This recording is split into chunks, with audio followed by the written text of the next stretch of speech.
హల్లెలూయా. దయచేసి అందరూ కూర్చోండి.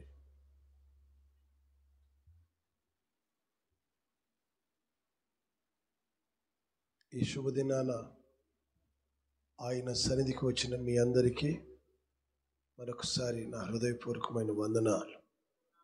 ప్రభువు మిమ్మల్ని ఆశీర్వదించును గాక. ఆమేన్. మరి ఈరోజు మొదటి రోజు, ఈ జూలై మాసం ఈ మొదటి తేదీన ఆయన తన మాటల చేత మనలను నడిపించబోతున్నారు. మరి ఈ నెలలో తన వాక్కును వాగ్దానంగా ఇస్తున్నారు. చదవండి యెహెజ్కేలు గ్రంథం.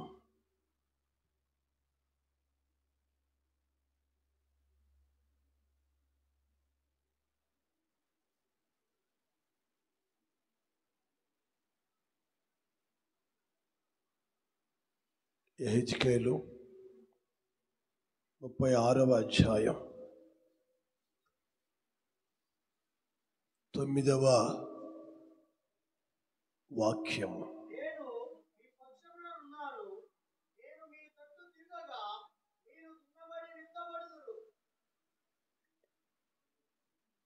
యెహెజ్కేలు గ్రంథం 36వ అధ్యాయం 9వ వాక్యం. నేను మీ పక్షమున ఉన్నాను, నేను మీ తట్టు తిరగగా మీరు దున్నబడి విత్తబడుదురు. ఆమేన్. హల్లెలూయా.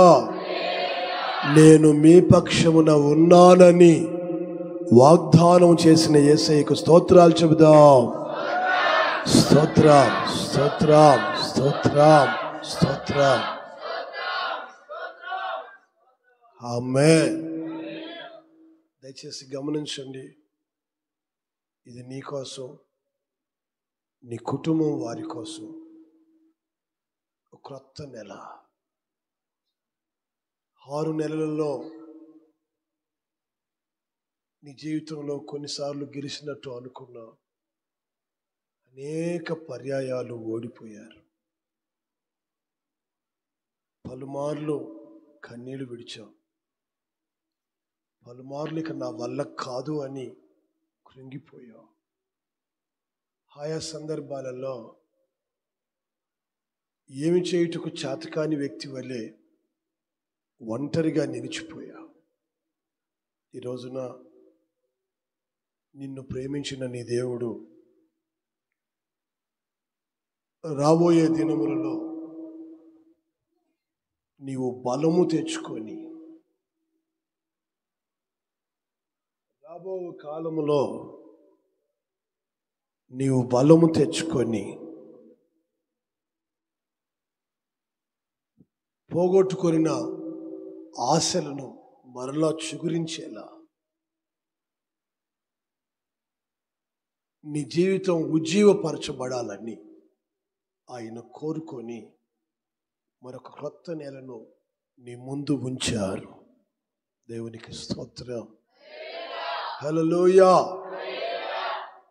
ప్రియమైన దేవుని పిల్లలారా, ఒకటి మర్చిపోకూడదు, నీకంటే అందచందములు కలిగిన వాళ్ళు, నీకంటే బలవంతులు, నిన్ను మించిన డబ్బు హోదా ఉన్నవాళ్ళు, నీకంటే కూడా జ్ఞానం కలిగిన వాళ్ళు ఎంతోమంది బ్రతకాలని అనుకొని ఎన్నో కలలు కనినా ఈ రోజున చాలామంది భూమి మీద లేరు. వారి జీవితాలు ముగిసిపోయాయి. వారి కోసం ఆయుష్ పొడిగించబడలేదు. వారికి మరొక అవకాశం రాలేదు. కానీ నీవు అడిగినా అడగకపోయినా నిన్ను ప్రేమిస్తూ ఉన్న నీ యేసయ్య నీకోసం మరొక అవకాశాన్ని ఆయన దయచేశారు. ఆమేన్. నీవు చిగురించుటకు, పాపమును విడిచి పవిత్రంగా బ్రతుకుటకు, ఓటమిని దాటి విజయ తీరాలకు చేరునట్లుగా సమస్యల్లో నుంచి గెలిచి సంతోషంగా బ్రతుకున్నట్లు, పేదరికం దాటి ధనవంతులు అగునట్లు, అజ్ఞాన దశను దాటి జ్ఞానముతో వివేకముతో నిండుకున్నట్లు దేవుడు నీకోసం ఒక మరి శ్రేష్టమైన భవిష్యత్తుని ఆయన ఏర్పాటు చేసి నిన్ను ఘనంగా బ్రతికించాలని నీ దేవుడు నీకు మరొక అవకాశం ఇచ్చారు. దేవునికి స్తోత్రం, హల్లెలూయా. మరి ఆయన దయచేసిన ఈ క్రొత్త నెలలో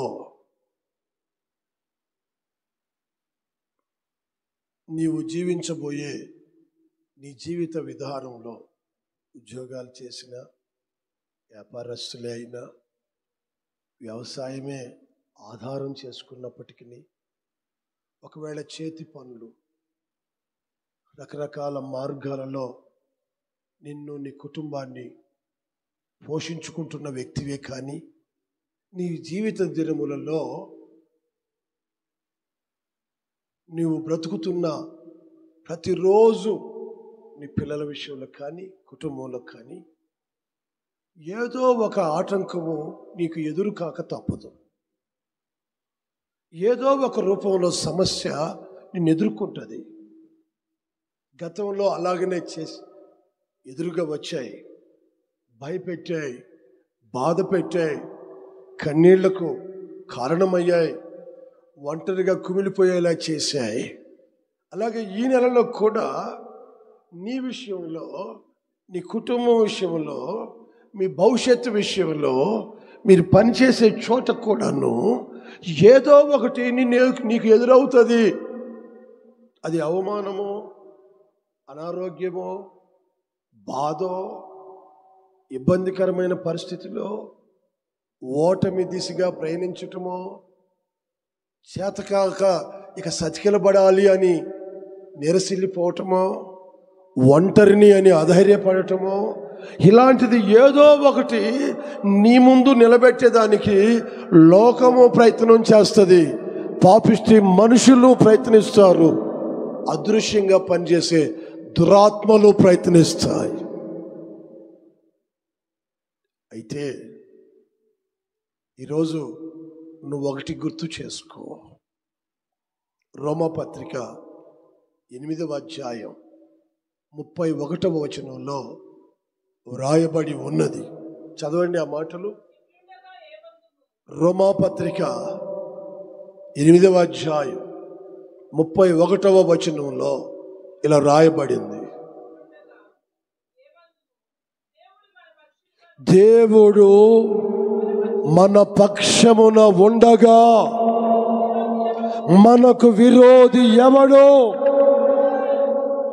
దేవుడు ఈ నెలలో నీ పక్షమున ఉంటానని ప్రమాణం చేశారు. ఆమేన్. దేవుడు నీ కుటుంబం పక్షాన నిలుస్తానని వాగ్దానం చేశారు. హల్లెలూయా. నీ ఉద్యోగములో, నీ వ్యాపార స్థలములో, వ్యవసాయం చేసే చోట, చేతి పనిలో, జీవనం కొరకు ఏ దారిలో వెళుతున్నా అక్కడ నీ పక్షాన నేను నిలుస్తానని దేవుడు మాట ఇచ్చాడు. దేవునికి స్తోత్రం. దేవుడు మన పక్షముగా ఉండగా, దేవుడు నీ పక్షమున నిలవగా నీకు విరోధి ఎవడు? ఎవడు నిలబడు. దేవునికి మహిమ కలుగునుగా. మరి ముఖ్యంగా నిన్ను బాధ పెట్టేవి కొన్ని ఉన్నాయి. అవేమిటో అక్కడ వివరంగా రాస్తుంది. అదే 8వ అధ్యాయంలో క్రిందకి చదువుతూ వస్తే, అదిగో 33వ వాక్యంలో, దేవుని చేత ఏర్పాటు చేయబడిన వారి మీద నేరము మోపువాడెవడు? నీతిమంతునిగా తీర్చువాడు దేవుడే కదా. లోకమునకు శిక్ష విధించువాడెవడు? చనిపోయిన క్రీస్తు యేసే కదా. అంతేకాదు, మృతులలో నుండి లేచిన వాడును, దేవుని కుడి పార్శ్వమున ఉన్నవాడును మన కొరకు విజ్ఞాపన చేయుచు తండ్రి కుడి పార్శ్వమున కూర్చున్నవాడును ఆయనే. ఆ యేసు క్రీస్తు యొక్క ప్రేమలో నుండి మనలను ఎడబాపు వాడు ఎవడు? శ్రమ అయినను, బాధ అయినను, హింస అయినను, కరువైనను, వస్త్రహీనత అయినను, ఉపద్రవమైనను, ఖడ్గమైనను మనలను ఎడబాపునా. ఎంత అద్భుతమైన మాటలు! నీ జీవితంలో ఏదో ఒకటి ఎదురవుతాయి. నీ కుటుంబంలో ఏదో ఒకటి నిన్ను భయపెట్టాలని, నిన్ను ఓడించాలని, నిన్ను అవమానపరచాలని, నిన్ను సిగ్గుపరచాలని ఏదో ఒకటి నీ ఎదుట నిలబడతాయి. నీ కుటుంబంలో నిలబడతాయి. నీ వెళ్ళే చోట ఎదురవుతాయి. నీవు గుర్తుంచుకోవాల్సింది ఏమిటో తెలుసా? తన స్వరక్తమిచ్చి నిన్ను విమోచించిన నీ దేవుడు ఈ లోకమునకు తీర్పు తీర్చువాడని నీవు మర్చిపోకూడదు. ఆమేన్. నిన్ను ప్రేమిస్తున్న నీ దేవుడు, నీ కొరకు తన ప్రాణం అర్పించిన వాడు, నీ కుటుంబానికి అవసరమైన ప్రతిదీ ఆయన ఇస్తాడని మర్చిపోకూడదు. ఆయన ఇచ్చేవాడని మర్చిపోకూడదు. అదే సమయంలో నీ ముందు కరువే విలయ తాండవం ఆడిన, ఖడ్గమే నీ మీద దూయబడిన, హింస నీకు కలుగాలని జనులు నీ మీద పడుటకు లేచిన, పేదరికం నీ ఇంటి మీదకి దాడి చేసిన, భయానకమైన ఇబ్బందులు నిన్ను వేధించుటకు మొదలుపెట్టిన నీవు భయపడకూడదు. క్రీస్తు యేసు ప్రేమలో నుండి అవి నిన్ను దూరం చేయలేవని ఆయన నీ పక్షమున ఉండగా అవి ఏవి నీకు హాని చేయవని నీవు గుర్తు చేసుకోవాలి. దేవునికి స్తోత్రం. హల్లెలూయా. ఇంకా మరికొన్ని విషయాలు కూడా నీ మీద దాడి చేయబోతున్నాయి. అదిగో చూడండి, అక్కడ 37వ వాక్యం నుండి, మనలను ప్రేమించిన వాని ద్వారా వీటన్నిటిపైన మనం విజయం పొందుతాం. మరణమైనను, జీవమైనను, దేవదూతలైనను, ప్రధానులైనను, ఉన్నవి అయినను, రాబోవునవైనను, అధికారులైనను, ఎత్తైనను, లోతైనను,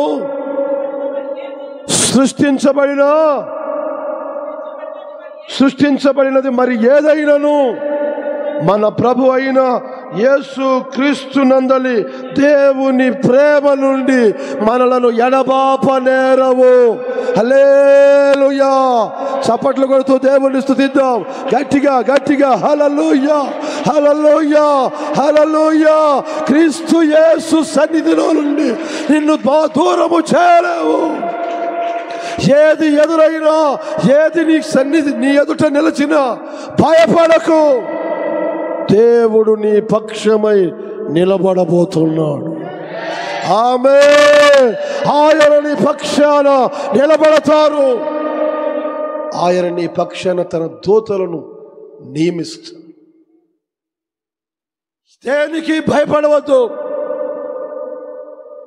ప్రభు నీ పక్షమున కార్యము చేయబోతున్నారు.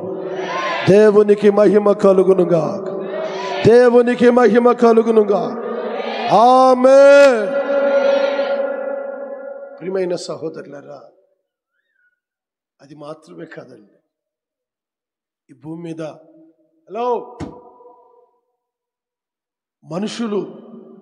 మనుషులను పోగు చేసుకుంటున్నారు. ఎవరైనా నలుగురు తమ కులస్తులుగా కనబడితే వాళ్ళల్లో ఒకడు లేచి ఏం చెబుతున్నాడు? నీకేదైనా సమస్య ఉంటే నాకు చెప్పరా, నేనుంటాను నీ పక్షాన అని కులస్తుల్ని తమ పక్షాన చేర్చుకుంటున్న కాలం. మతాలలో ఉన్నవాళ్ళు, మనమంతా పలానా మతానికి చెందిన వాళ్ళు, నీ మీదకి ఎవరైనా వచ్చాడంటే మా మీదకి వచ్చినట్టే మన మతం నీ పక్షాన నిలబడుతుందని మతానికి మతం ఒకరినొకరు పోగు చేసుకుంటున్న కాలం. మనమంతా తక్కువ కులం వాళ్ళం, మనం కలిసి ఉండాలని ఒకడు మాట్లాడితే, మనమంతా ఎక్కువ కులం వాళ్ళం, మనమే కలిసి ఉండాలని మరొకడు మాట్లాడుతున్నాడు. ఒకడికి ఒకడు ఒకడికి ఒకడు ఒకడికి ఒకడు ఒకడికి ఒకడు ఒకడికి ఒకడు మనుషులను తమ పక్షాన చేర్చుకుంటూ ఉన్న కాలం. నీవు గమనించాల్సింది ఏమిటో తెలుసా?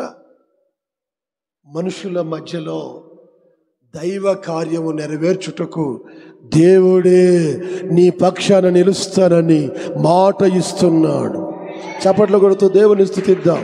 హల్లెలూయా, హల్లెలూయా, హల్లెలూయా.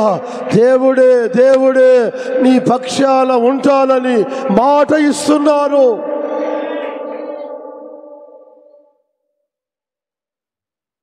ఆమేన్. మరి ఆ దేవాది దేవుడు నీ పక్షాన నిలిచి గొప్ప కార్యం చేసేటట్లుగా దేవునికి మహిమ కలుగును గాక. హల్లెలూయా, ప్రైజ్ ది లార్డ్. దేవుని పిల్లారా, మరి దేవుడు మాట ఇచ్చినట్టుగా ఆయన మనుషుల పక్షమున నిలబడినట్లు,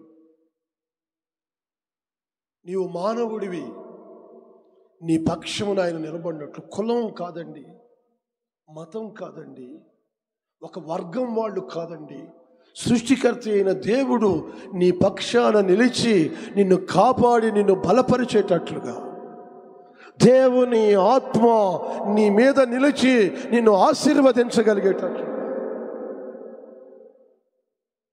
నీవేం చేయాలి? నీ జీవితంలో నీవు కలిగి ఉండవలసిన పద్ధతులు ఏమిటి? దేవుడు నీ పక్షముగా ఉండుటకు ఆయన దృష్టికి నీవు ఎలా కనబడాలి? హల్లెలూయా. ఇందును గూర్చి ఒక 2 విషయాలు చెప్తాను. యెషయా గ్రంథం 45వ అధ్యాయం మొదటి వచనాన్ని ఎవరైనా ఒకరు చక్కగా చదవండి.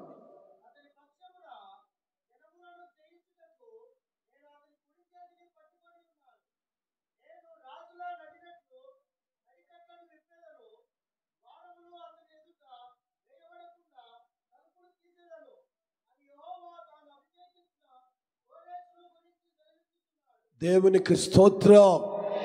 హల్లెలూయా.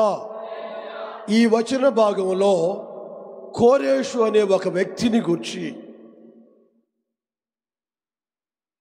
ఆ మనుషుని పక్షమున దేవుడు నిలిచిన విధానమును గురించి, ఆ మనుషుని విషయంలో దేవుడు చేసిన కార్యములను గురించి చక్కగా రాసి ఉండటం మనం చూస్తున్నాం. కోరేషు అనే ఒక వ్యక్తి, దేవుడు ఆయన కోరేషు పక్షముగా నిలబడటం ఆ వాక్యంలో నుండి మనం గమనిస్తున్నాం. అతని పక్షముగా కార్యములు చేశాడు, ఆ వాక్యం మనకు నేర్పిస్తుంది. అతని కుడి చేతిని పట్టుకొని ఓడిపోతున్న ప్రతి సమయంలో, సమస్యలు తన ఎదుట ఉన్న ప్రతి పరిస్థితిలో, శోధన వచ్చిన ప్రతి వేళ, ఎదురాడుతున్న ప్రతి మనుషుని విషయంలో లోకమును జయించుటకు, పాపమును జయించుటకు, మనుషులను జయించుటకు, రోగాన్ని జయించుటకు, అపవాదిని జయించుటకు దేవుడు కోరేషు అనే ఆ వ్యక్తి యొక్క చేతిని పట్టుకున్నాడు. దేవునికి స్తోత్రం. అతని పక్షాన దేవుడు నిలిచి ఉన్నారు. అతని జీవితంలో ఎదురయ్యే ఈ సమస్యలు, అతని కుటుంబాన్ని ఈ శోధనలు చుట్టుముట్టే, శత్రువు అతనికి ఎదురు నిలిచాడు. అతన్ని ఓడించాలని, భయపెట్టాలని ప్రయత్నించారు. అతని పక్షాన ఏ మనుషులు నిలబడకుండా చుట్టూ ఉన్న వాళ్ళను దూరం చేసింది ఈ లోకం. ఈ పాపిష్టి మనుషులు అతన్ని ద్వేషించారు. ఒంటరిగా నిలిచాడు కోరేషు అనబడుతున్న వ్యక్తి. ఈ కోరేషు పక్షమున ఆకాశమందున దేవుడు దిగివచ్చి, కోరేషు నేను నీ పక్షమున నిలిచి ఉన్నానని ధైర్యపరిచారు. దేవునికి మహిమ కలుగును గాక. కోరేషు భయపడకు, నీకు ఎదుట నిలబడుతున్న ప్రతి అపజయమును జయించగలిగేలా నేను నిన్ను బలపరుస్తానని మాట ఇచ్చారు. దేవునికి స్తోత్రం. కోరేషు నీ ఒంటరివి కాదు, నీ పక్షాన నేనున్నానని అతని పక్షాన నిలబడ్డాడు. హల్లెలూయా. అతని చేతిని పట్టుకొని జనములను జయించుటకు, లోకమును జయించుటకు, పాపాన్ని జయించుటకు, పరిస్థితులను జయించుటకు సమర్థునిగా చేశారు. ఆమేన్. ఈ రోజున పేరుకి విశ్వాసులుగా ఉన్నాను, నామకార్థపు క్రైస్తవులే అయినప్పటికీ అనేకుల జీవితాలలో ప్రార్థన, భక్తి, వాక్యము కనబడుతున్నప్పటికీ కొన్ని సందర్భాలలో ఓడిపోతున్నారు. భయం వెంటాడుతూనే ఉంది. పేదరికపు అంచులలో నుంచి బయటకు రాలేకపోతున్నారు. రోగాల మీద విడుదల రావటం లేదు. లోకపు వలలో తప్పించుకోలేకపోతున్నారు. శరీర కార్యాలు రెచ్చగొడుతుంటే, మనసు పురికొల్పుతుంటే, ద్వేషాలు, భావాలు పొంగి పొర్లుతుంటే, మనిషిలో మానవత్వం నశించి మృగం బయటకు వస్తుంటే, సంఘాలలో గొడవలే, విశ్వాసుల కుటుంబాలలో సమస్యలే, భక్తుల మధ్యలో బాధలే, శత్రువు అదృశ్యంగా పనిచేయటం, అలకటం, దేవుని మందిరాలు మానుకోవటం, ప్రార్థన విడిచిపెట్టడం, పవిత్రతను పోగొట్టుకోవటం, పగ ప్రతీకారాలు సాధించటం, లోకంలో ఒకరి వలె సర్దుకోవటం, నీరసిల్లిపోవటం, ఇవి జరుగుతూనే ఉన్నాయి ఈ రోజున మనుషుల మధ్య. అయితే దేవుని పిల్లలారా, నీ జీవితంలో నీవు ఓటమి చెందకుండా, నీ కుటుంబంలో నీవు బలహీన పడకుండా, నీ విశ్వాస జీవితంలో నీవు నీరసిల్లిపోకుండా, నీ భక్తి మార్గంలో నీవు ఒంటరివని దిగులు పడకుండా, దేవుడైన యెహోవా నీ పక్షమున నిలుచునుగాక. ఆయన మాట ఇచ్చాడు, దేవుడు నీ పక్షమున ఉండగా నీకు విరోధి ఎవడు? ఈరోజు వాగ్దానం చేస్తున్నాడు, నేను మీ పక్షమున ఉన్నాను. ఆమేన్. హల్లెలూయా. ఆ రోజు కోరేషు పక్షాన దేవుడు ఉన్నట్టుగానే నీ పక్షాన ఉంటాను అని మాటిస్తున్నాడు. మరి కోరేషు పక్షాన ఉన్న దేవుడు కార్యం చేశాడు. మరి నీ పక్షాన ఉన్నానని చెబుతున్న దేవుడు నీ విషయంలో కార్యం జరిగించాలి. నీ పిల్లల కొరకు మేలును జరిగించాలి. నీ కుటుంబం కొరకు గొప్ప కార్యాలు జరిగించాలి. నీ శత్రువుల పైన నీకు విజయం దయచేయాలి. ప్రతి ఓటమిలో, ప్రతి సమస్యలో ఆయన నీతో కూడా నిలబడాలి. మరి ఆయన నిలిచి ఉన్నట్లు నీవు ఏం చేయాలి? ఆ రోజున కోరేషు జీవితంలో దేవుడు అతని పక్షం వహించడం కారణం ఏమిటి? చదివిన వాక్య భాగంలోనే చాలా తేటగా రాసుంది ఆ మాట. ఏమిటి ఆ మాట? మరొకసారి రిపీట్ చేయండి. యెహోవా తాను అభిషేకించిన కోరేషును గూర్చి తెలియపరచెను. దేవునికి స్తోత్రం. ఎవరి గురించి? తాను అభిషేకించిన కోరేషును గురించి. ఈ మాట మర్చిపోవద్దు. మామూలు విశ్వాసిని గురించి కాదు, రక్త సంబంధిని గురించి కాదు, బాధలలో ఉన్న ఒక వ్యక్తిని గురించి కాదు, ఓ కులమో మతమో అని దాని చుట్టూ పరిగెత్తున్న వ్యక్తుల గురించి కాదు. ఆయన అభిషేకించారు ఈ కోరేష్ అనే వ్యక్తిని. తాను అభిషేకించిన కోరేషును చూపిస్తూ ఈ మాట చెబుతున్నాడు, అతని పక్షమున నేను నిలుస్తాను. ఆమేన్. మరి దేవుడు నీ పక్షాన నిలవాలి, దేవుడు నీ కుటుంబ పక్షమున నిలబడాలి అంటే ఈరోజు నీ జీవితంలో ఉండవలసింది ఏమిటో తెలుసా? నీవు కూడా బలమైన దేవుని ఆత్మ చేత అభిషేకించబడాలి. ఆమేన్.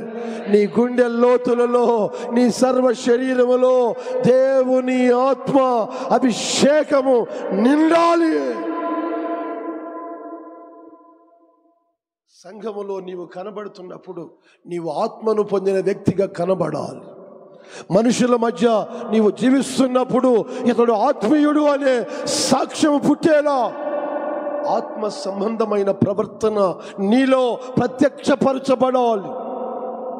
దేవుని ఆత్మ నీలో పనిచేస్తూ ఉండగా ఆత్మ వరముల చేత, ఫలముల చేత నీ జీవితం పరిమళిస్తూ ఉంటే నిన్ను చూసిన ఒక్కొక్కడు ఇది భూమి మీద మనుషులకు అసాధ్యం, ఇది దేవుని వలనే కలిగిందని నిన్ను బట్టి ఒక్కొక్కడు దేవుని స్తుతించాలి. అట్టి అభిషేకం నీ మీద ఉండాలి. ఆమేన్, ఆమేన్. కానీ ఈ రోజున చాలా కుటుంబాలలో దేవుని ఆత్మ అభిషేకము లేదు. లేదు. కుటుంబంలో భర్త ఉన్నాడు, భర్తకి అభిషేకం లేదు. కుటుంబాన్ని తీర్చిదిద్దే తల్లి, భార్య ఉంది, ఆమెకే అభిషేకం. తల్లిదండ్రులు హోప్లెస్ అయిపోయారు, బలహీనులయ్యారు. కుమారుడు ఉన్నాడు, కుమారుడికి అభిషేకం లేదు. ఆ ఇంటిని ఘనంగా మార్చాలని కోడలు వచ్చింది, కోడలకి అభిషేకం లేదు. వీళ్ళందరూ చప్పబడ్డారు, మనవాళ్ళు మనవరాళ్ళు వచ్చారు, వీళ్ళకి అభిషేకం లేదు. ఎవరికి అభిషేకం? ఈరోజు అన్య భాషలతో మాట్లాడేవాడు ఎవడు? ఆత్మ వరములతో నిండి ప్రవర్తించగలిగిన వాళ్ళు ఎవరు? ఆత్మ ఫలములు కలిగి ప్రేమను, సమాధానమును వెంటాడుతున్న వాళ్ళు ఎంతమంది? ఈరోజు అభిషేకం లేదు. ఒక విషయం గుర్తుపెట్టుకోండి, ఇశ్రాయేలీయుల సర్వ సమాజం 30-40 లక్షల మంది ప్రజలు. చేతుల పైకెత్తి ఆమేన్ అనండి. గొప్ప సమాజంలోని నడిపిస్తూ ఉన్న మోషే దేవుని ఎదుటికి వచ్చాడు. ఒకసారి అందరు నా వైపు చూడాలి. దేవుని దగ్గరికి వచ్చి దేవుడు మాట్లాడుతుండే, మోషే నీ ఆయుష్కాలం అయిపోయింది, ఇక నీవు ఈ ఇశ్రాయేలీయుల ప్రజలను నడిపించడానికి వీలు కాదు. ఇక నీ మాటను బట్టి ఈ ప్రజలకు క్షేమం రాదు. నీవు చేతులెత్తి ప్రార్థన చేస్తే ఈ ప్రజలలో రక్షణ బయలుదేరదు. వీరి దాహం, ఆకలి తీరేదానికి కుదరదు. గనుక నీ ఆయుష్కాలం ముగించుకొని నీవు చనిపోబోతున్నావు. అందువలన నీకు బదులుగా ఆ ప్రజలను నడిపించుటకు, ఆ ప్రజల కొరకు ప్రార్థన చేయుటకు, ఆ ప్రజలను ధైర్యపరచుటకు, ఆ ప్రజల ఎదుట నా విధిని నేర్పించుటకు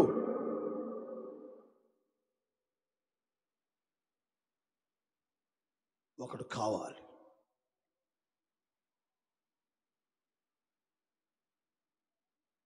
అని దేవుడు ఆలోచన చేస్తుంటే మోషే కూడా అడుగుతాడు, అయ్యా మరి నేను నా జీవితం ముగించమని చెప్తున్నావు కదా, కానాను దేశంలో అడుగు పెట్టొద్దని అన్నావు కదా, నా భార్య ఉంది, నా పిల్లలు ఉన్నారు, నా అన్నంటే చనిపోయాడు, అన్న పిల్లలు ఉన్నారు, అక్క చనిపోయింది, అక్క పిల్లలు ఉన్నారు, మరి మా వాళ్ళు చాలామంది ఉన్నారు కదా, వాళ్ళల్లో ఎవరికైనా అధికారం ఇయ్యి, వాళ్ళల్లో ఎవరినైనా నిలబెట్టు బాబు, వాళ్ళ ద్వారా గొప్ప కార్యాలు చేయ్యా అని ఏమీ మాట్లాడకుండా, సరే ప్రభువా మరి ఈ జనమును నడిపించుటకు మీ ఉద్దేశాలకు తగినట్లుగా యోగ్యుడైన ఒకరిని మీరే చూపించండి అని దేవుడు చెప్పాడు. మోషే అడిగాడు. ఆమేన్. ఆ మాటలన్నీ మీరు సంఖ్యాకాండంలో చదువుతారు. చూడండి, ఈ మాట నీకు కావాలి.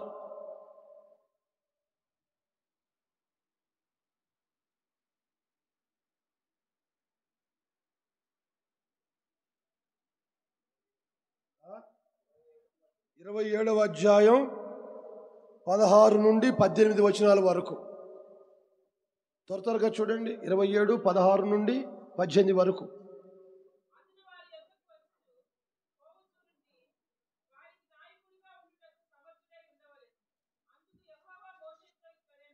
అందుకు యెహోవా మోషేతో ఇలాగు చెప్పెను, నూను కుమారుడైన యెహోషువ ఆత్మను పొందినవాడు, నీవు అతనిని తీసుకొని అతని మీద నీ చేతులుంచి సమాజము ఎదుట అతనిని నిలబెట్టు. అతని పక్షాన నేను నిలుస్తాను, అతడు ప్రార్థన నేను వింటాను. ఈ ప్రజలకు అతడు ధైర్యం చెప్తాడు, ఈ ప్రజలకు అతడు నాయకుడు అవుతాడు, ఈ ప్రజలకు ఆయన నడిపించి వాగ్దాన భూమిలోకి చేరుస్తాడు. దేవుడు చెప్తున్నాడు. ఎవరిని గురించి చెప్తున్నాడు ఆయన? ఆత్మను పొందిన యెహోషువ ఉన్నాడు కదా, అతన్ని పెట్టక్కడ. అతడు ఉంటే అతని మాట నేను ప్రజలంతా వినేలా చేస్తాను, అతని ప్రార్థన నేను ఆలకించి కార్యం చేస్తాను. ఒకసారి గమనించండి, కుటుంబంలో నేను భక్తిగా ఉన్నాను కదా, నేను చర్చికి వెళుతూ వస్తున్నాను కదా, నేను దేవుని బిడను కదా, నేను అడిగితే దేవుడు ఏదైనా ఇస్తాడు కదా అని ఒకవేళ భ్రమపడుతూ దేవుని ఆత్మను పొందకుండా, ఆత్మ సంబంధిగా దేవుని వరములను నీలో లేకుండా, ఆత్మ ఫలములు నీలో కనబడకుండా నీవుగా నిలిచి నీవు బ్రతుకుతున్నంత కాలం నీవు నీ కుటుంబానికి ఎందుకు పనికిరావు. నీ వలన ఆ ఇంటికి రక్షణ రాదు. నీ ప్రార్థనలు విని దేవుడు ఆ ఇంట్లో కార్యం చేయుడు. నీవు చేతులెత్తగా ఇంటి వస్తున్న శత్రువులను ఆయన పారద్రోలను. నిన్ను బట్టి నీ పిల్లలు మంచివాళ్ళుగా గొప్పవాళ్ళుగా మారరు. నిన్ను బట్టి నీ ఇంట్లో సమాధానం నిలిచి ఉండదు. నిన్ను బట్టి నీ ఇంటి మీద దాడి చేస్తున్న శత్రువు సాతానుడు పారిపోరు. నిన్ను బట్టి నీ ఇంట ఈ కార్యములు జరుగునట్లుగా మీలో ఒక్కొక్కడు దేవుని ఆత్మను పొందిన వారై ఉండాలి. దేవునికి స్తోత్రం.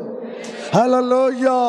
నీ ఇంట నీవు ఉన్నప్పుడు, సమాజంలో నీవు ఉన్నప్పుడైనా, నీ ఒంటరి వ్యక్తిగా ఉన్నప్పుడైనా, నీవు ఆత్మను పొందిన వ్యక్తివి అయితే, అభిషేకం నీలో ఉంటే, ఆ ఆత్మ నిన్ను రగిలిస్తుంటే, ఆ ఆత్మ నిన్ను పురికలుపుతూ ఉంటే, ఆ ఆత్మ ఫలములు నీవు ఫలిస్తూ ఉండగా నీ పక్షాన ఆయన నిలిచి ప్రతి ఓటమి నుండి, ప్రతి బాధ నుండి, ప్రతి సమస్య నుండి, ప్రతి శోధన నుండి, శత్రు కార్యములన్నిటిలో నుంచి నీకు విజయము కలుగు చేస్తారు. చప్పట్లు కొడుతూ దేవుణ్ణి స్తుతించు. హల్లెలూయా. దేవుడు నీ పక్షమున నిలుచున్నట్లు మీలో ప్రతి వారు ఆత్మను పొందుదురుగాక. ఆమేన్. ఆది అపోస్తలుల దినములలో కుమ్మరించబడిన అగ్ని అభిషేకం నీ మీద కుమ్మరించబడునుగాక. ఆమేన్. ఆమేన్. ఈరోజు నువ్వు గుర్తించాలి, నీవు ఆత్మీయుడు అయితేనే నీవు తెచ్చే సంపద నీ ఇంటికి ఉపయోగపడుతుంది. నువ్వు ఆత్మ సంబంధిగా ఆత్మ నడిపింపులో ఉంటేనే నీ ప్రార్థన నీ ఇంటి వారి రక్షణకు కారణమవుతుంది. నీవు ఆత్మ సంబంధిగా ఉంటేనే నీ చుట్టూ ఉన్న అన్ని పరిస్థితులలో నీకు విజయం వస్తుంది. నీ ఒంటరివి కావు. ఆత్మను పొందిన నీ పక్షాన ఆయన నిలబడతారు. దేవునికి స్తోత్రం. ఈరోజు గుర్తించాలి, ఎవరెవరు ఇంకా పరిశుద్ధాత్మను పొందలేదో, ఎవరెవరిలో అగ్ని అభిషేకం ఇంకా రాలేదో, ఎవరెవరు పరిశుద్ధాత్మ మూలంగా అనుగ్రహించబడుతున్న కృపా వరములు లేకుండా బ్రతుకుతున్నారో, ఎవరెవరు ఆత్మ ఫలమును అనుభవించకుండా పగలు ప్రతీకారాల మధ్య లోక కార్యాలలో, శరీర కార్యాలలో ఇంకా కలిసి ఉన్నారో, మీరందరూ గుర్తించండి, ఈరోజు వరకు నీ ప్రయత్నములు, నీ ప్రార్థనలు, నీ జీవితము నీకు ప్రయోజనకరంగా లేదు. కానీ నీవు ఆత్మతో నింపబడితే, అగ్ని అభిషేకం నీ మీద నిలబడితే దేవుడు నీ పక్షాన నిలుస్తారు. ఆమేన్. ఆమేన్. ఏ శత్రువు బలమునైనా ఆ ఆత్మ తన శక్తి చేత నిర్వీర్యం చేసి నీకు విజయాన్ని ఇస్తారు. దేవునికి మహిమ కలుగును గాక. ఆమేన్. మరొక విషయం కూడా చెప్పి నేను ముగిస్తా.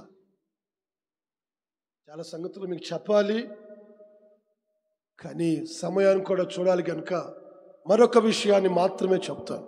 అది చూడండి, రాజుల 2వ గ్రంథం 6వ అధ్యాయం 15-16 వచనాలు.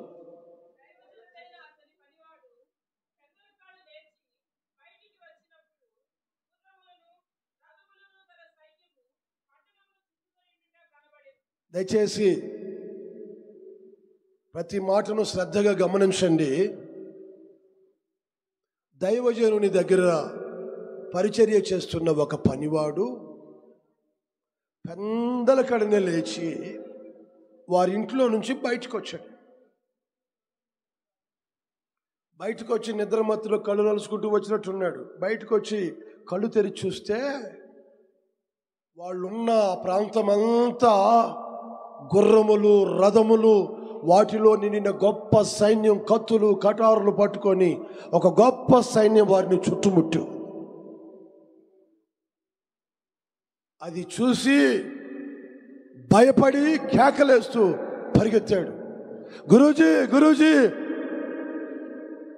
పరిగెత్తుకుంటూ వెళ్ళాడు. పరిగెత్తుకుంటూ వెళ్ళి గురువుగారు, గురువుగారు అని ఆయన నిద్ర లేపేసి, అయ్యా ఇంకేముంది, మనల్ని పట్టుకునేదానికి, మనల్ని శిక్షించేదానికి,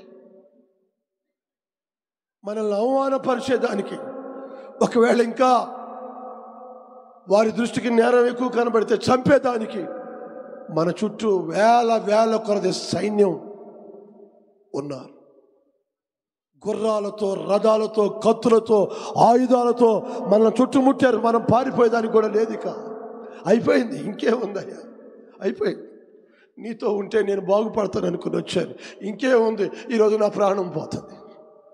నీ దగ్గర నేర్చుకుందాం అనుకున్నాను, ఇంకేం నేర్పుతావు, మిమ్మల్ని కూడా వాళ్ళు పట్టుకోబోతున్నారు. అయిపోయింది స్వామి, ఇంక అయిపోయింది, ఇక మనకు దిక్కే లేరు, మనం చావబోతున్నామని కేకలు పెడుతూ ఏడుస్తున్నాడు ఈ పనివాడు. పిల్లరా, ఆ దైవజనుడు, ఆయన పేరు ఎలీషా. ఎవరండి? ఎలీషా. ఈ పనివాడిని చూసి జాలిపడి, భయపడుకో, ఎందుకు నాయనా అంత కంగారు పడతావు, భయపడుకో. మనుషులను చూసి, కత్తులను చూసి, రథాలను చూసి, నీకు వ్యతిరేకంగా ఉన్నాయా నీ పరిస్థితులను చూసి ఎందుకు కలవరపడుతున్నావు, భయపడకు. మన పక్షమున ఉన్నవారు, ఇక్కడ నీవు చూస్తున్నావే, ఒక్కొక్క రథము, ఒక్కొక్క గుర్రము, ఒక్కొక్క ఆయుధం పట్టి నిలబడ్డారే, వారందరికంటే అత్యధికులై ఉన్నారు.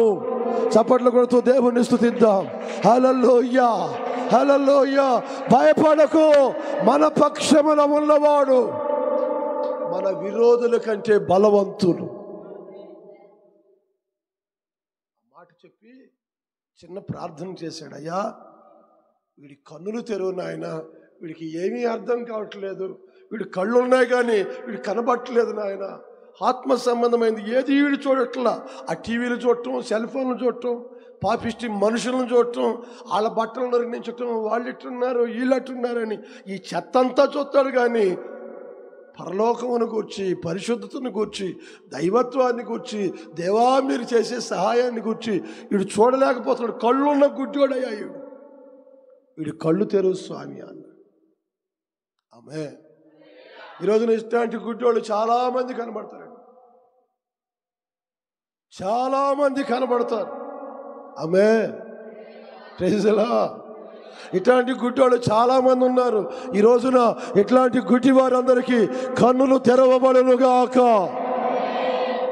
దేవుడు వాడి కన్నులు ముడితే, ఎప్పుడైతే వాడి కళ్ళు దేవుడు తెరిచాడో, ఎలీషా చుట్టూను ఆ అగ్ని, ఆ పర్వతం చుట్టూను ఉన్న అగ్ని గుర్రములు, అగ్ని రథములు, ఆయుధములు ధరించిన దేవదూతల సమూహము అక్కడ ఆ కొండను ఆవరించడం చూసి, అమ్మయ్యా ఇక నాకు భయం లేదు. ఈ అగ్నిమయమైన ఖడ్గ జ్వాలలు మండుతూ ఉంటే, గురుగారు వీళ్ళంతా మనోళ్ళేనా, ఇదంతా మన పక్షమేనా, వీళ్ళు మనతో ఉంటే ఇక భయమే లేదంటే. హల్లెలూయా, హల్లెలూయా. ఈరోజు నీ చుట్టూ యేసు రక్తంలో కడగబడ్డావు. దేవుడు యేసు మాత్రమే నమ్మావు. యేసయ్య నామము నిన్ను ఉద్ధరిస్తుందని విశ్వాసం నీలో ఉంది. పాపము మానుకొనుటకు ఆశ నీలో మొదలైంది. లోకము, మనుషులు నమ్మదగిన వాళ్ళు కాదని నీవు గుర్తుపడుతున్నావు. దేవుని బిడ్డగా వస్తున్నావు, వెళుతున్నావు. నీ జీవితంలో ఆయన నీ కన్నులు తెరిస్తే నీ పక్షాన ఉన్న ఆ యేసుని నీవు చూస్తావు. దేవునికి స్తోత్రం. పరలోకము నుండి పంపించబడిన ఆ దేవదూతలు నీవు చూస్తావు. హల్లెలూయా. నిన్ను రాత్రి మవళ్ళు కాపాడుతున్న అగ్ని ప్రాకారాలను నీవు చూస్తావు. నీ ముందు బయలుదేరుతున్న అగ్నిమయమైన సైన్యమును నీవు చూస్తావు. దహించు అగ్ని అయిన దేవుడు నీ పక్షాన ఉండటం నీవు చూస్తావు. దేవునికి స్తోత్రం. హల్లెలూయా. మరి దేవుడిని నమ్ముకున్న ఎలీషా ఆ రోజు మన పక్షాన ఉన్నవాళ్ళు వాళ్ళందరికంటే అధికులని ఎందుకు చెప్పాడు? విశ్వాసిగా, దైవ సేవకునిగా, దేవుని బిడ్డగా ఎలీషా జీవితంలో మన పక్షాన వీళ్ళు ఉన్నారని అంత కాన్ఫిడెన్స్గా ఆయన చెప్పేదానికి కారణాలు ఏమిటి? ఎందుకు దేవుడు ఎలీషా పక్షాన ఉన్నాడు? ఎలీషాలో ఉన్న ఒక మంచి అనుభవం, ఒక మంచి లక్షణం ఏమిటి? మీరు 5వ అధ్యాయానికి వస్తే 5వ అధ్యాయంలో 26వ వాక్యం చదవండి.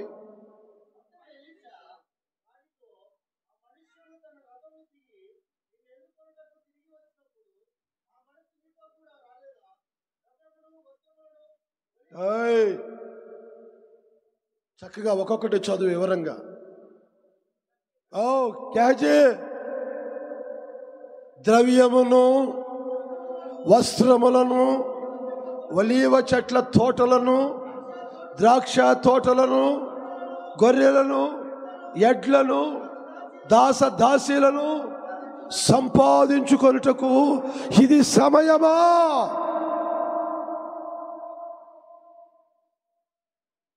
ఓ మనుషుడా,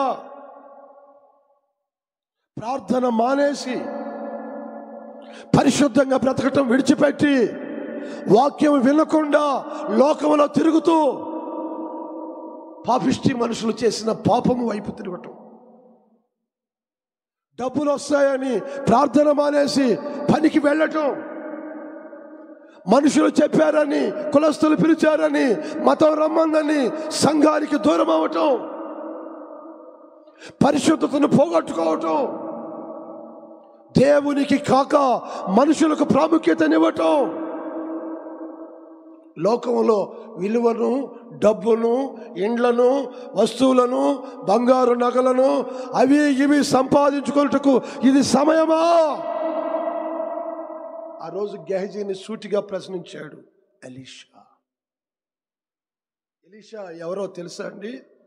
ఏది సమయమో ఏది అసమయమో గుర్తుపట్టినవాడు. దేవునికి స్తోత్రం. హల్లెలూయా. ఈ రోజుల్లో చాలా మంది జీవితాలలో కాలమే తెలియదు. అటు పొడుస్తుంది, ఇటు దిగిపోతుంది. శుభ్రంగా తింటాం, టీవీ ముందు కూర్చుంటాం, నిద్ర వచ్చేదాకా సెల్ ఫోన్లు చూస్తాం, నిద్ర వస్తే ఆ పక్కన పడేస్తాం, నిద్రపోతాం. పొద్దున్న లేచి తేలొచ్చిందా, పాము వచ్చిందా, దేవదూతలు ఉన్నారని ఎతకరు. తేలొచ్చిందా, పాము వచ్చిందా, ఎట్ట తినాలి, ఏ పనికి పోవాలి, అయ్యో రోగం ఎట్టబోతుంది, ఈ బలహీనతలు ఎట్ట దాటుతాం, ఈ సమస్యల్లోనే తెల్లారుతుంది. కానీ ఈరోజు దేవుడు నాకు ఇచ్చిన మరొక శుభదినం. ఈరోజు ఉదయమునే దేవుని బలము నాకు కలుగును గాక, దేవుని కృప నాలోనికి వచ్చును గాక, దేవుని వాక్యం నాలో నిలిచి ఉండును గాక, దేవదూతలు నన్ను కాపాడుదురు గాక, దేవుని సన్నిధి నన్ను తృప్తిపరచును గాక అని ఇలా వెతికేవాడు ఈరోజు కనబడ్డాడు. ఎందుకంటే కాలం సమయం మనకు తెలియదు. ఈరోజు కాలం ఎట్టుంది? మనోళ్ళ మధ్య ఒక పాట పాడారు, ఏమని? రాలిపోదువో నీవు, కూలిపోదువో, తెలియదురా నీకు ఏ గడియో.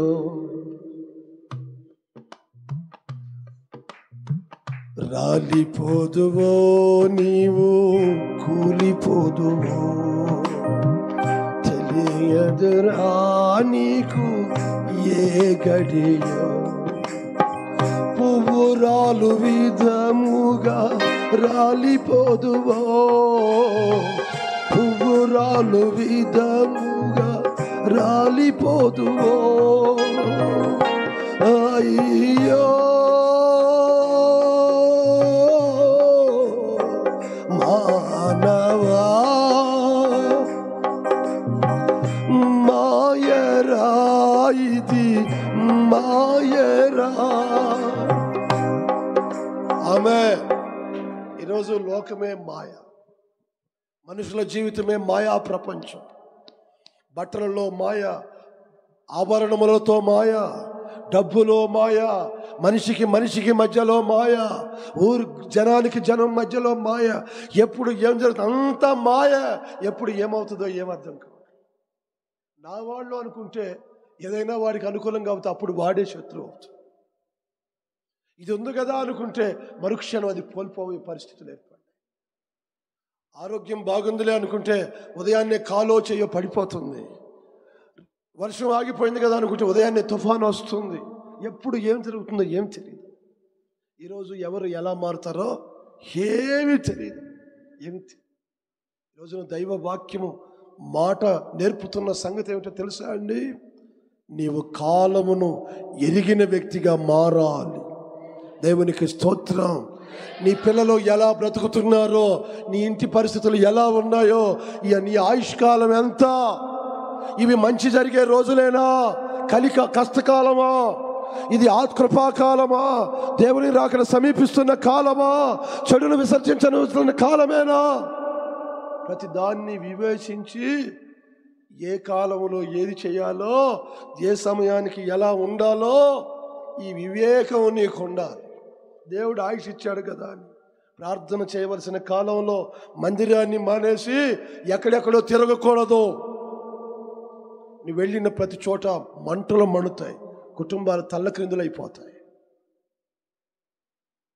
ప్రార్థించవలసిన నీవు ప్రార్థన మాని తిని పడుకోకూడదు, టీవీ ముందు కాలక్షేపం చేయకూడదు.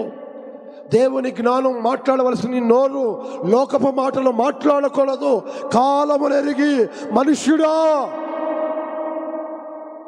నీ ఆయుష్ కొంచెమని గుర్తుంచుకోమని మనుషుల దగ్గర దేవుని గురించి ప్రతి ఒక్కడు మాట్లాడటం అలవాటు చేసుకో. ఆమె ఇది కృపాకాలం అని గుర్తించు. ఈ కృపాకాలం ముగిసిపోయే గడియలు దగ్గర పడ్డాయని గుర్తించు. నేను చిన్న బిడ్డనని చిన్నపిల్లలు, యవన ప్రాయంలో నాకేం తక్కువ బలముందని యవనస్తులు, అన్నీ చూసామని పెద్దవాళ్ళు, ఉంది చాలే అని మధ్య వయసు వాళ్ళు, ఇంకేం చేస్తావు, ఎవరు రేపో మాపో చస్తాం కదా, చచ్చినాక ఎవరు చూస్తామని వృద్ధులు. భ్రమపడకూడదు.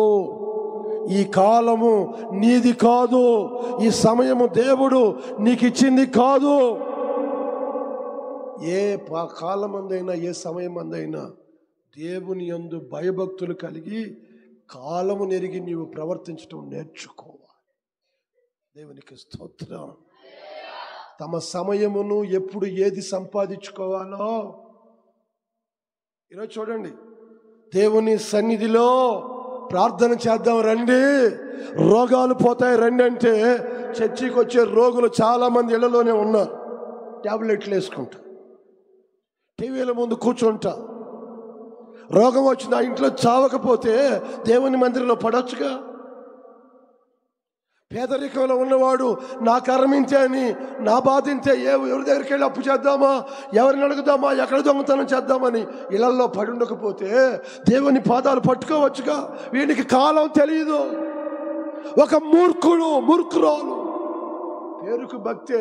ఈరోజు చాలా మందికి కాలం విలువ తెలియదు. ప్రార్థన చేసేటప్పుడు ప్రార్థన చేయాలని, ఆత్మలో ఆనందించేటప్పుడు ఆత్మ చేత ఆనందించాలని, అగ్నిలో మండవలసినప్పుడు దేవుని అగ్నిలో అభిషేకం పొందాలని. ఈరోజు చాలా మందికి ఈ కాలం విలువ తెలియదు. కాలక్షేపం చేస్తున్నారు. ఈ కాలక్షేపం చేసేవారి పక్షంగా దేవుడు ఉండడు, కానీ కాలం విలువ తెలిసిన వారి పక్షంగా ఎప్పుడు ఏది సంపాదించుకోవాలో గుర్తుపట్టి దాన్ని సంపాదించుకునే వారి పక్షముగా దేవుడు నిలబడతాడు. చప్పట్లు కొడుతూ దేవుని స్తుతిద్దాం. హల్లెలూయా, హల్లెలూయా, హల్లెలూయా.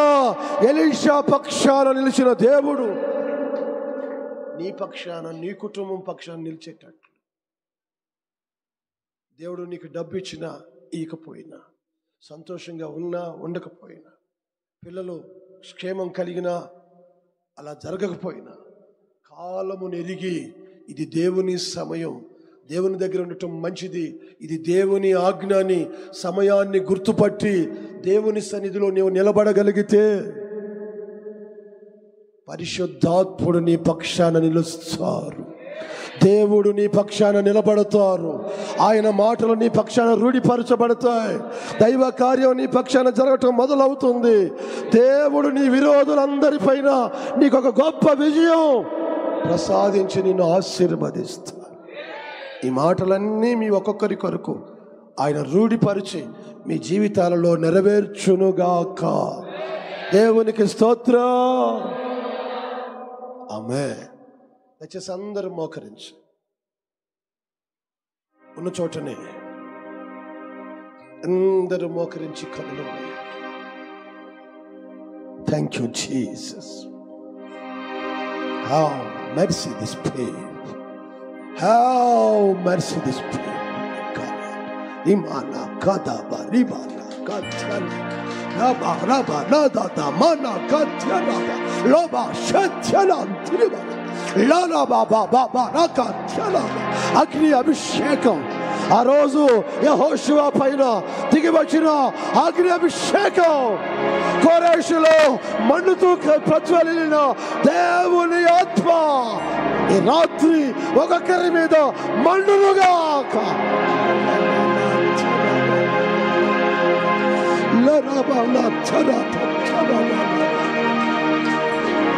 ఇశ్రాయేలీల పక్షముగా నిలిచిన దేవుడు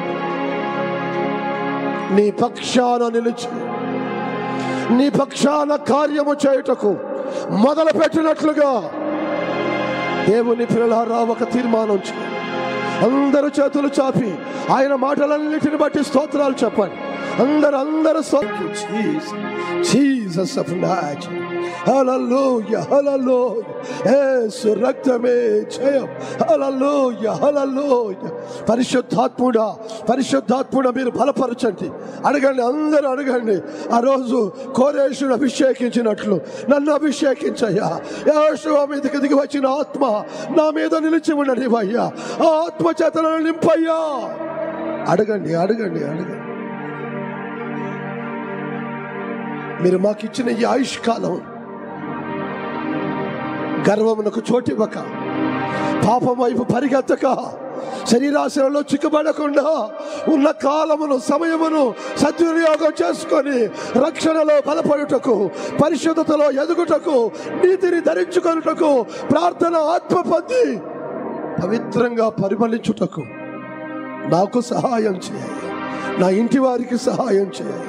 నా పిల్లలకు సహాయం చేయాలి. నన్ను నడిపించు ప్రభు. అందరూ అడగండి, అడగండి, అడగండి. Jesus, Jesus, Jesus of Nazareth. Karaba, Ribala, Sharaba, Nava, Katyala. అందరూ విశ్వాసంతో చేతులు పైకెత్తి నోరు తెరిచి చెబుతూ, ప్రభు ప్రభు ప్రభు ప్రభు కరుణామయుడ, దావీదు కుమారుడా, నన్ను దాటి వెళ్ళదు, నన్ను బాగు చేయయ్యా, నన్ను నీ ఆత్మతో నింపయ్యా, సమయము గుర్తుపట్టగలిగేలా నా కన్నులు తెరవయ్యా, మందబుద్ధిని కాకుండా నన్ను బాగు చేయ, లోకపు మాయలో పడకుండా, శరీర కార్యాల్లో చిక్కుపడకుండా, పాపానికి గురి కాకుండా నన్ను కాపాడయ్యా, నా కుటుంబాన్ని కాపాడయ్యా, నా బిడ్డలను కాపాడయ్యా. అడగండి అడగండి అడగండి.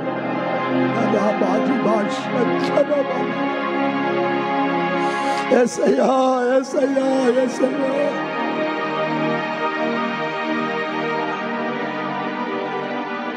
స్తోత్రం నాయనా, స్తోత్రమయ్యా, స్తోత్రమేసయ్యా. ప్రైజ్ హల్లెలూయా హల్లెలూయా హల్లెలూయా హల్లెలూయా హల్లెలూయా. యేసు రక్తమే జయం. హల్లెలూయా హల్లెలూయా.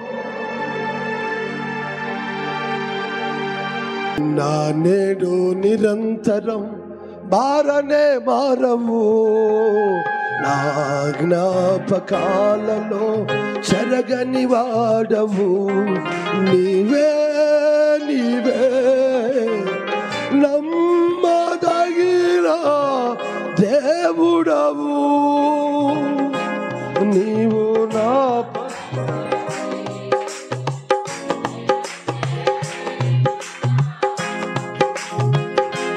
నీవు నా పక్షమై నిలచేయున్నావు.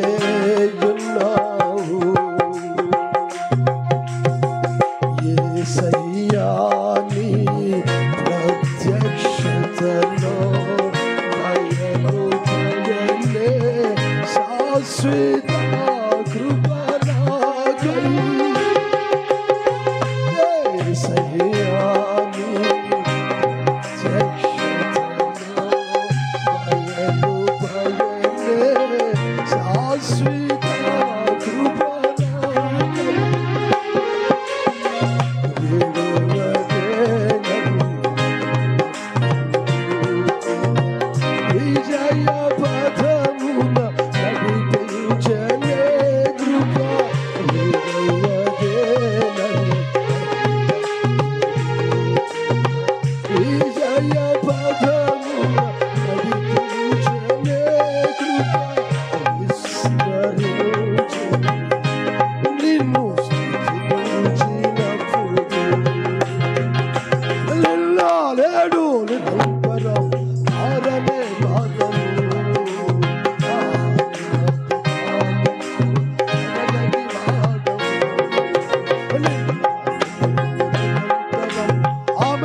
నీవు నా పక్షమై నిలచేయున్నావు, నీవు నా పక్షమై. నోరారా చెప్పండి, విశ్వాసంతో చెప్పండి. నీవు నా పక్షమై నిలచేయున్నావు, నిన్న నేను నిరంతరం మారనే మారను.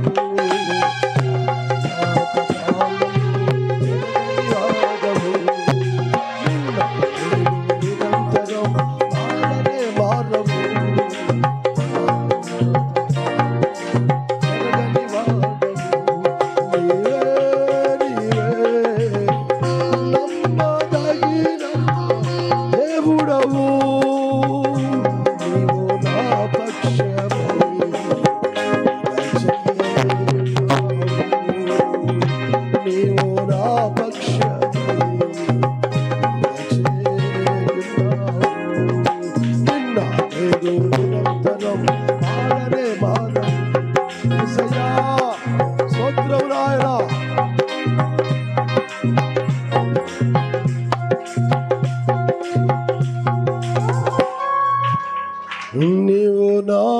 పక్షమై నిలచే ఉన్నావు. ప్రేమ కలిగిన మా తండ్రి, జీవాధిపతి అయిన యేసయ్యా నీకు స్తోత్రం. నమ్మదగిన దేవునిగా మా జీవితాలను బాగు చేయుటకు ఈ రాత్రి కూడా మీరు మాట్లాడినందుకై స్తోత్రమే. నేను మీ పక్షమై ఉంటానని వాగ్దానం చేశారు. నేను మీ వైపు తిరగగా మీరు దున్నబడి విత్తబడతారని సెలవిచ్చినందుకు స్తోత్రున్నాయి.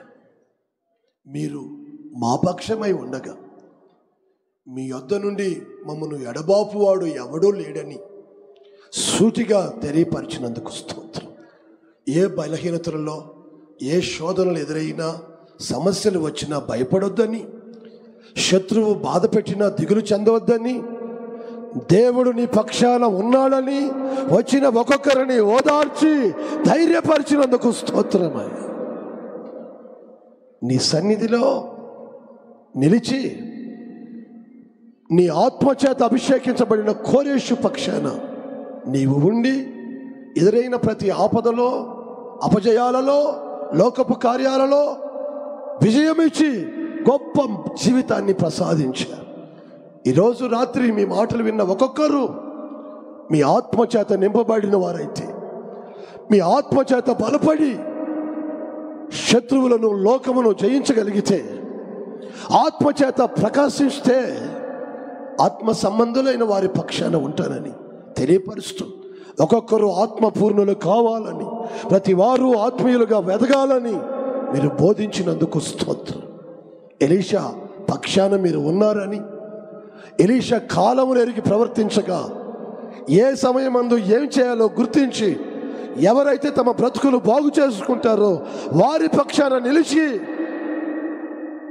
ఓటమి చెందకుండా, శత్రువు చేతికి చిక్కకుండా, లోకములో బలహీన పడకుండా, పాపానికి గురి కాకుండా కాపాడి అన్నిటిపైన విజయం ఇస్తానని బోధించినందుకు స్తోత్రం.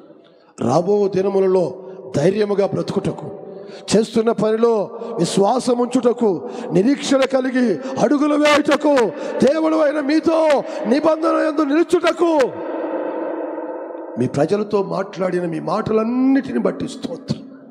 ఆలకించిన మీ బిడ్డల పక్షాన మీరు ఉండండి అయ్యా. మనుషులు తోడొచ్చినా రాకపోయినా తోడుగా ఉండండి. మీ చేయి చాపి ఆశీర్వదించండి. ఈ నెలలో ఈ మొదటి దినానే మీ బిడ్డలలో ప్రతి వారిని మీ చేతుల్లో పెడుతున్నా. ఈ ఉద్యోగాలలో ఆశీర్వాదం దయచేయండి. మీరు వ్యాపారాలలో దీవెన పుట్టించండి. చేతి పనులలో గొప్ప చేసి సమాధానపరచండి. వ్యవసాయం మీరు దీవించండి. మీరు పిల్లల చదువులకు సహాయం చేయండి. భార్యాభర్తల మధ్య నిండు సమాధాన సంతోషములు మీరు సమకూర్చండి. సర్వశక్తి గల దేవుడివై ప్రతి ఇంట మీరు ప్రత్యక్షమవ్వండి. మీ బిడ్డలకు ముందుగా బయలుదేరండి. ఈ నెలలో మీ బిడ్డల ప్రయత్నములు సఫలం చేసి గొప్పగా బ్రతుకుటకు కృపనిచ్చి నిండుగా ఆశీర్వదించమని, మీ మందిరంలోని మేలుల చేత తృప్తిపరచమని, గత 6 నెలల్లో పొందని మీ సహాయం ఈ నెలలో ప్రతి ఒక్కరూ అనుభవించినట్లు చేయమని పరిశుద్ధాత్ముడా తోడై ఉండి బిడ్డల కన్నీళ్లు తుడవమని, స్వస్థపరచండి అయ్యా. దరిద్రాన్ని దాటించయ్యా. రోగము నుంచి బాగు చేయయ్యా. సమస్యలకు పరిష్కారం చూపయ్యా. పిల్లలకు వివాహాలు జరిపించయ్యా. ప్రతి శుభకార్యమునకు తోడుగా ఉండి బిడ్డల కష్టంలో సహాయం చేసి మీ దీవెనతో తృప్తిపరచయ్యా. మీరు చుట్టూ కంచి వేసి కాపాడు. పిల్లల చదువులలో, యవన బిడ్డల వయసు యందు, పెద్దల జీవితానికి మీరు కాపరిగా ఉండి నడిపించి ఘనత, మహిమ, ప్రభావాలు మీరు పొందమని, మీ బిడ్డలు వెళుతున్న ప్రతి గ్రామంలో, నివాసముంటున్న ప్రతి చోట మీరు బిడ్డల పక్షము వహించి ఆశీర్వదించమని, ఘనత, మహిమ మీరే తెచ్చుకోమని నజరేయుడగు యేసు నామములో అడుగుచూ ఉన్నాను తండ్రి. ఆమేన్.